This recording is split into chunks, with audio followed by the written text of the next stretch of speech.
tatkala dicampakkan ke dalam tanur api. Asaria berdiri dan berdoa.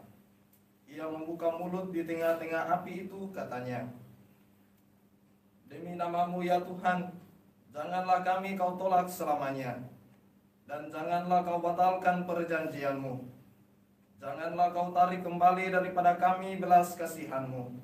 Demi Abraham kekasihmu, demi Ishak hambamu, dan demi Israel orang sucimu, yang kepadanya engkau telah berjanji memperbanyak keturunan mereka, menjadi laksana bintang-bintang di langit dan seperti pasir di tepi laut.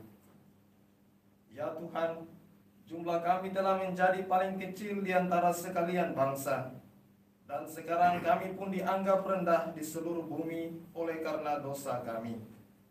Dewasa ini pun tidak ada pemuka, nabi atau penguasa, tiada kurban bakaran atau kurban sembelihan, kurban sajian atau ukupan.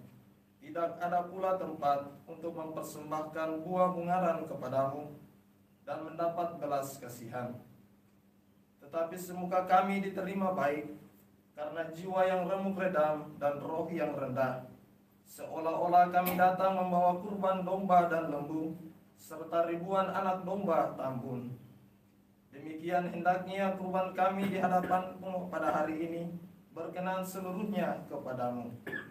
Sebab tidak dikecewakanlah mereka yang percaya kepadamu.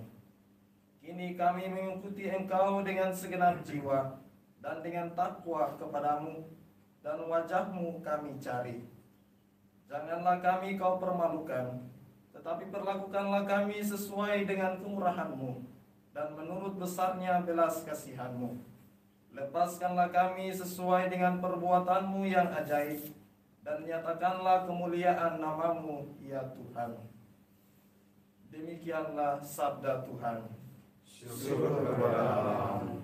Mazmur tanggapan dengan refren, "Ingatlah segala rahmat dan kasih setiamu ya Tuhan." Ingatlah segala rahmat dan kasih setiamu ya Tuhan. Beritahukanlah jalan-jalanmu kepadaku ya Tuhan. Tunjukkanlah lorong-lorongmu kepadaku. Bawalah aku berjalan dalam kebenaranmu dan ajarlah aku, sebab engkaulah Allah yang menyelamatkan daku. Ingatlah segala rahmat dan ada sejak purbakala. Aku sesuai dengan kasih setiamu, oleh karena kebaikanmu ya Tuhan. Ingatlah segala rahmat dan kasih setiamu ya Tuhan. Tuhan itu baik dan benar. Sebab itu ia menunjukkan jalan kepada orang yang sesat. Ia membimbing orang-orang yang rendah hati menurut hukum, dan mengajarkan jalannya kepada orang-orang yang bersahaja. Ingatlah segala rahmat dan kasih setiamu ya Tuhan. Baik, pengantar Injil. Terpujilah Kristus Tuhan, Raja mulia dan kekal. Terpujilah Kristus Tuhan, Raja mulia dan kekal. Berbaliklah kepadaku dengan segenap hati, sabda Tuhan, sebab aku ini pengasih dan penyayang. Terpujilah Kristus Tuhan, Raja mulia dan kekal. Tuhan sertamu. Dan sertamu juga. Inilah Injil Yesus Kristus menurut Santo Matius. Dimuliakanlah Tuhan. Sekali peristiwa, Petrus datang kepada Yesus dan berkata, "Tuhan, sampai berapa kalikah aku harus mengampuni saudaraku jika ia berbuat dosa terhadap aku? Sampai 7 kali?"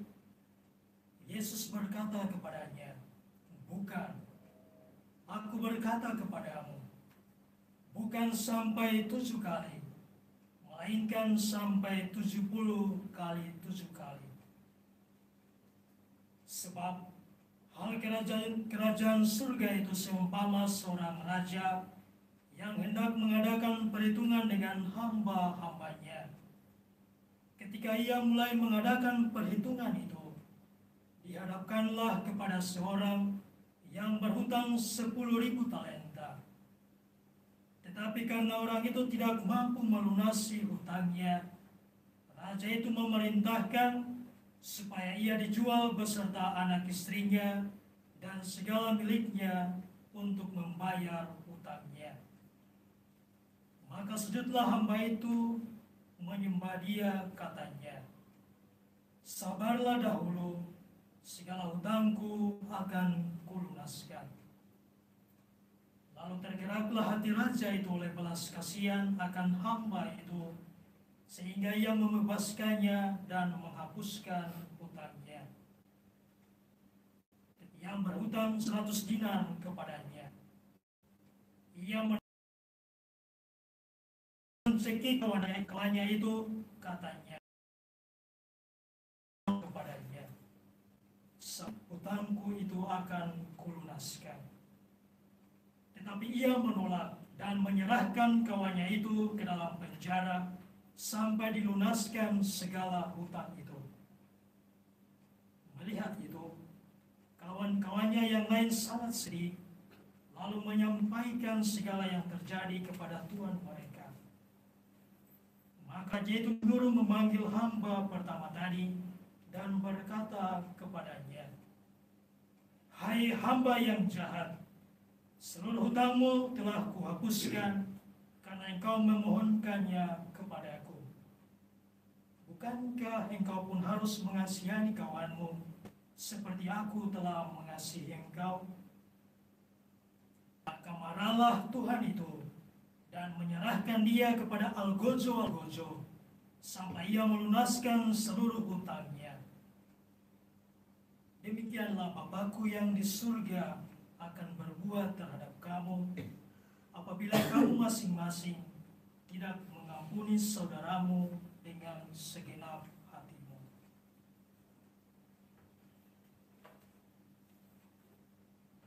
Demikianlah Injil Tuhan. Terpujilah Kristus.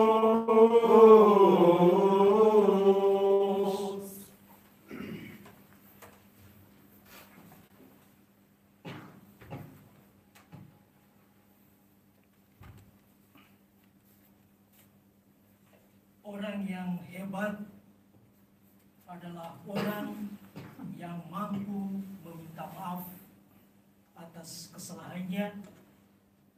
Tetapi orang yang jauh lebih hebat adalah orang yang mampu memberi maaf atau ampun bagi orang yang telah bersalah atau yang menyakiti atau yang telah melukai hatinya.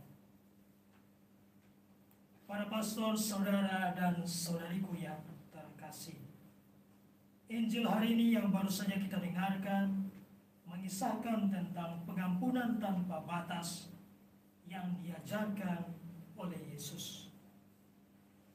Yesus mengajarkan para muridnya dengan menceritakan suatu perumpamaan tentang seorang raja yang memberi ampun kepada salah seorang hambanya, yaitu dengan menghapus seluruh hutangnya.